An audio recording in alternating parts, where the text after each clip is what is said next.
Hi, I'm Marshall. I'm the owner of Going Gear, and I'm here in our store in Smyrna, Georgia. This is the extended review of the Nitecore EA11 and EC11. Alright, here we are with those Nitecore lights, the EA11 and EC11. I have the EC11 out of the packaging because this guy is actually my EDC, or one of them anyway. I switch it out between it and a couple other lights. But we at Going Gear love these flashlights. You're going to find the EA11 or EC11 in several of our pockets. 900 lumens on max output when using an IMR battery, which is just nuts for a light this size. And it has the red light built in. A lot of useful features, a lot of versatility. These are very, very cool lights. So I'm going to set the EC11 to the side for just a second. We're going to open up the EA11 packaging just to show you what you get, because you get the same stuff with the EA11 and EC11. Alright, I have both packagings here so we can talk about a couple things. As you can see, the specs are pretty much the same other than the battery type. So they both have the 900 lumens on max output, they both have the red light, they both have the 190 meters of beam distance, and as always, you can get the full specs on our site, goinggear.com. But other than the battery, they're pretty much the same light. Let's talk about batteries real quick. So normally we talk about this later in the video, but the 900 lumens is going to be with IMR batteries only. If you use a CR123 in the EC11, it's probably going to be around 300 lumens. A 16340, a rechargeable lithium-ion battery, a non-IMR, is probably going to get you 400 or 500 lumens. And then the same thing for the EA11. An alkaline battery, probably 150 lumens or so. Same thing with the lithium-ion battery. Is the IMRs that are going to get you those 900 lumens. And if you go to our site, goinggear.com, we have combos with the battery, the batteries, the charger, and the flashlight, and they'll save you a little bit of money. You can get the whole setup without having to get everything separately. So here is the EA11. Let's actually pop it out of the packaging, set it to the side. Other stuff that you get a user manual. There are a lot of modes. You've got 2 switches on the lights, a lot of different things that they can do. Definitely worth a read. We're going to go over all of it in this video, but it's definitely worth a read just to get an idea of what's going on with the light. Silica packets, they love those things. You have a pocket clip if you want to use a pocket clip. I do. I like having the pocket clip on there, but you don't have to if you don't want to use it. It just pops on and off. A couple spare O-rings and the Nitecore lanyards, which people really like. They're good lanyards. Here is the holster. The holster for this one is actually a lot nicer than ones I've seen from other manufacturers, including Nitecore. They've stepped up their holster game if this is any indication of where they're going. But it's nice, thick, durable nylon. You've got the good attachment points on the back, the hook and loop, and then you have the plastic D-ring. But it's nice, thick nylon. You can tell this thing is going to last a decent amount of time. So it's nice to see them using some nicer holsters in their stuff. This little piece right here, this is actually the one thing that's different between the two flashlights in terms of the accessories. The EC11 has a wider battery tube so it can take 18 350s. So your CR123 size lithium-ion batteries are called 16 340s. This one can actually take an 18 350, which is the diameter of an 18 650, so a little bit wider, and the length of a 16 340 or CR123. So the battery tube, you can see, is made to fit with that. If you have just a regular CR123, I've got a Surefire one over here somewhere, if I can dig it out of my pile of batteries I have off screen. So here's a CR123. You can see you have some wiggle room in there. So this little tube right here is just meant to take away some of the wiggle room. It's not going to hurt it not using the sleeve, but it's nice to help keep it kind of in place, keep it from rattling around. You can see it's a little bit tighter fit when you use the sleeve. Again, you don't have to use it, but if you're using the smaller diameter batteries like the CR123s or 16 340s, that's what that tube is for. But we want to show you the full potential of this light. That's the whole point of getting these lights. So we are going to use IMR batteries in both of these. I have a couple of eFest IMRs. We've been really happy with the eFest performance. They have a really good reputation, especially in the vaping market. I don't do any vaping, but I know they work really well on flashlights, and they can deliver crazy high amounts of current. So let's talk about IMR batteries real quick. What are they? What are the basics? So they're different chemistry of rechargeable batteries, and they're a lot safer. And in being safer, they can deliver a lot higher current without having to have a protection cell. So these are not protected batteries. They don't have protection cells in them like your standard lithium-ion battery.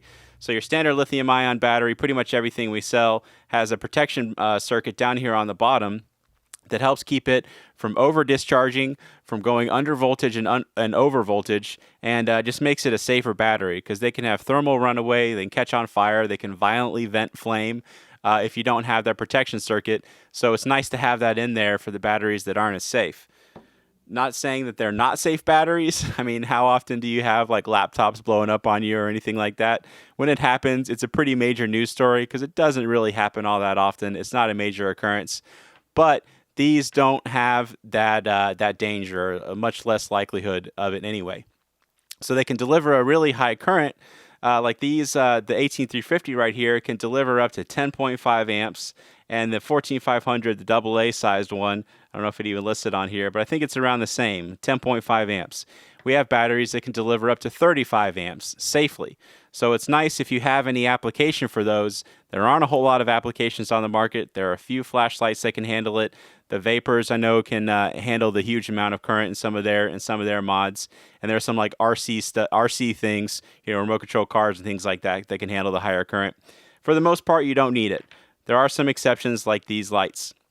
So we're going to stick an 18350 in the EC11. Hopefully that wasn't a ton of too much confusing extra information. If you're totally confused by what I'm talking about, I'm halfway confused myself. Just switch over to the quick review. It's a lot faster and easier.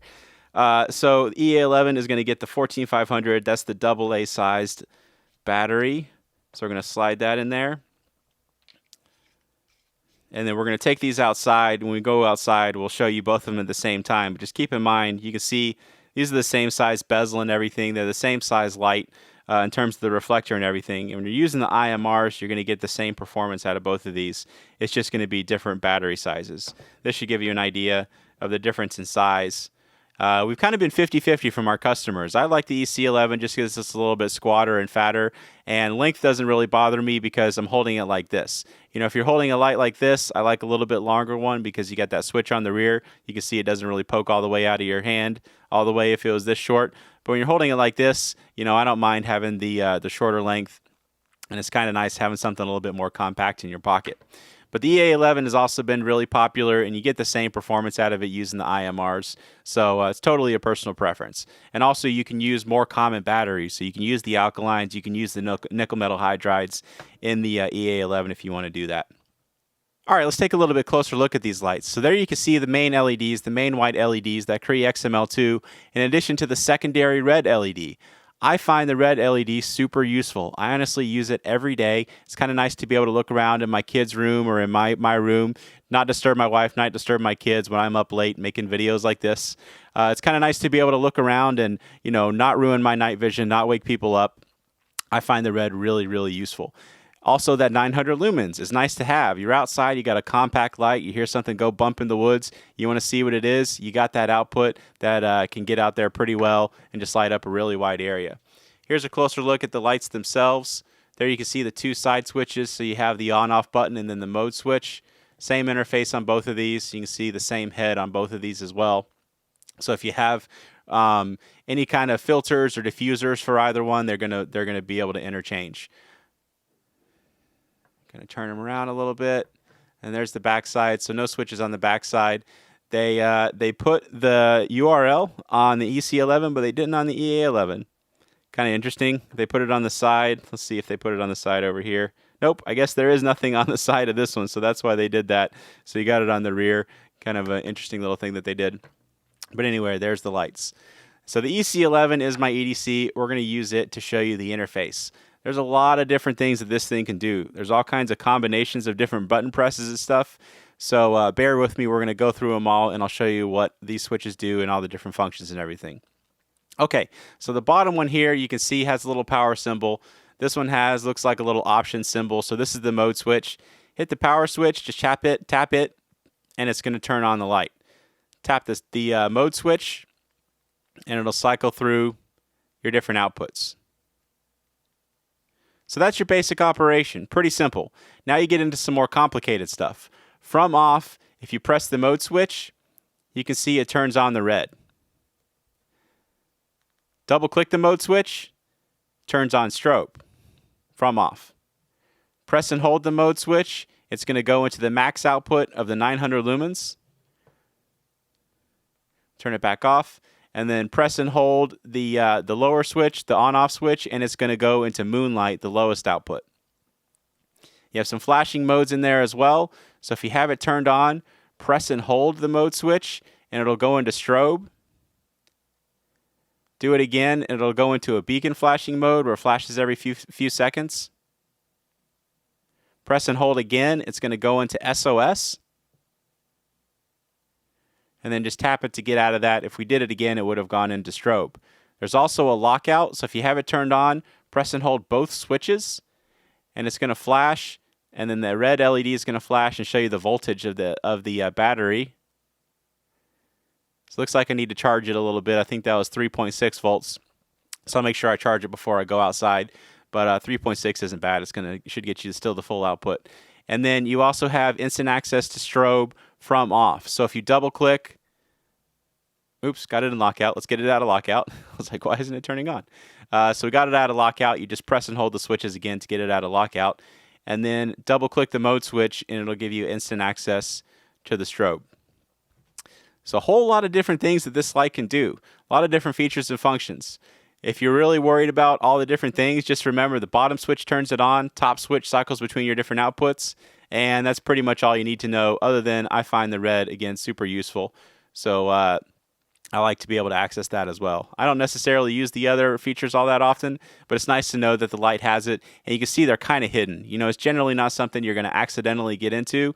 You've got to do some fancy button pressing to get into all the different strobes and stuff. But the stuff you're going to use on a regular basis, real quick and easy to get to, and then you have the instant access to the lowest, the highest, and the red, which is what I use pretty much exclusively. So really cool little light. And again, exact same interface on the EA11. You're going to have all the same modes, the same flashing and all that kind of stuff. You can do the lockout, you can do all that stuff. So a lot of different stuff you can do with both of these lights. Really versatile, and 900 lumens for this little thing. You know, normally you had to get something that was much larger, but the new battery technology, those IMRs being able to deliver the high current, and the LEDs being able to take them, and the circuits being able to drive them, and all that kind of stuff, you've got a nice combination of technology in this little light to give you some pretty impressive output for a light this size. Okay, I'm not going to do a quick overview again of the interface. You can just watch that part again if you want to see it, because there's a lot of different stuff that this can do. But what we are going to do is we're going to take both of these outside, and we will show how the EA11 and EC11 do outside. Let's go ahead and go do that. All right, we're not going outside quite yet. I forgot one. I just looked at the manual, and I was like, what did I forget? So I did forget one. So when you have the light turned on, if you press and hold the on-off switch, it's going to go into standby mode. And you can see it's going to have that red LED flash every few seconds. Kind of nice to have an indicator light on there if you think you're going to drop it or set it down somewhere. It's nice to be able to have that, and you'll be able to find your light pretty quickly and easily. And the drain on that's pretty negligible, so it's going to be able to do that for a nice long time. If you are storing the light for an extended period, I always recommend just loosening the tail cap a little bit, and you can see that makes it where the light doesn't turn on and off. These are electronic switches, so there is going to be some really, really slight battery drain. I think they say it lasts for something like 180 days, even with the battery cap tightened on there, which you should recharge lithium-ion batteries every 6 months or so anyway, so that's not really that big of a deal. It's a very negligible drain. But just to prevent accidental activation or anything like that, you can just very lightly or very slightly loosen the tail cap, and that'll keep it from activating because you're breaking the connection down here. Okay, now we're going to go outside. Let's go ahead and go outside. All right, we got the EA11 and EC11 outside, but since they have the same output, same mode, same functions and everything, using IMR batteries, and that's what I have in here right now, I'm just going to use the EC11 to show you the kind of outputs and functions and everything that you're going to get when you're outside. I also have the big 40 mag light that I always use as a control. Let's go ahead and use that and show you what it can do. Little tree right there is about 30 feet away. Dock house down there on the lake is about 100 feet away. There's those two. And let's go ahead and try the EC11. So there's your tree about 30 feet away. Dock house down there on the lake 100 feet away. And this is max output. And I just freshly charged this battery so you can get an idea of what this thing can do when you first turn it on the max output. Tiny, compact little light going out to 100 feet, no problem, lighting up that whole area, and it's a really nice wide beam. Now this is why I carry it around. It's so useful. You know, I come out here on my porch and I see something down there moving around. I can just pop this out and be able to look around and see what's going on, or I have the red when I need it, and then when you want them, you have the lower outputs as well. So the low white, really good for up close kind of stuff, and then you can crank it up to the higher outputs when you need them.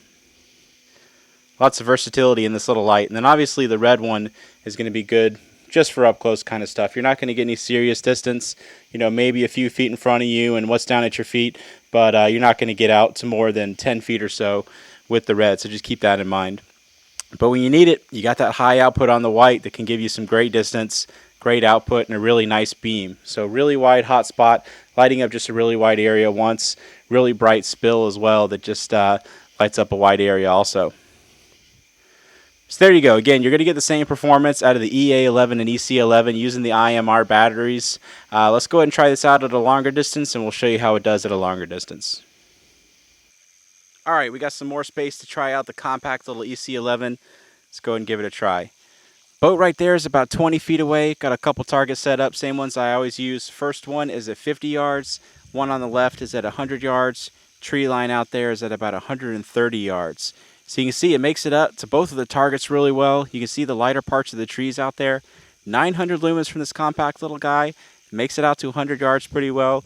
You got the modes, you got the red light. This thing is really cool. I like it a lot. You got that nice bright spill that lights up a wide area, and you got the other outputs when you need them. You can just crank through them and find the right one. Instant access to red, instant access to low, instant access to the high. I just tried to show you red, but I don't know why I did that since I just said it doesn't go very far. But the red is really nice to have. I find that just as useful as the white personally. So there you go. That is the Nitecore EC11. Please, please, please use IMR batteries in it, especially if you're in a country where you have easy access to lithium-ion batteries. So US and Canada and a lot of Western countries, there's no excuse. Put some IMR batteries in this. You get the 900 lumens, you get the good run times, you get the full potential of this thing, because that's when you see the full potential. That's when you see it start to really separate from the competition. So if you like the light, you can buy it from us at goinggear.com. Get a bundle with the light, the batteries, and the charger, save you a little bit of money. If you like the video, please subscribe. We do a lot of gear and flashlight videos. Any questions or comments, you can reach me in the comments or any of my guys at goinggear.com. As always, get going and start something. Thanks for watching.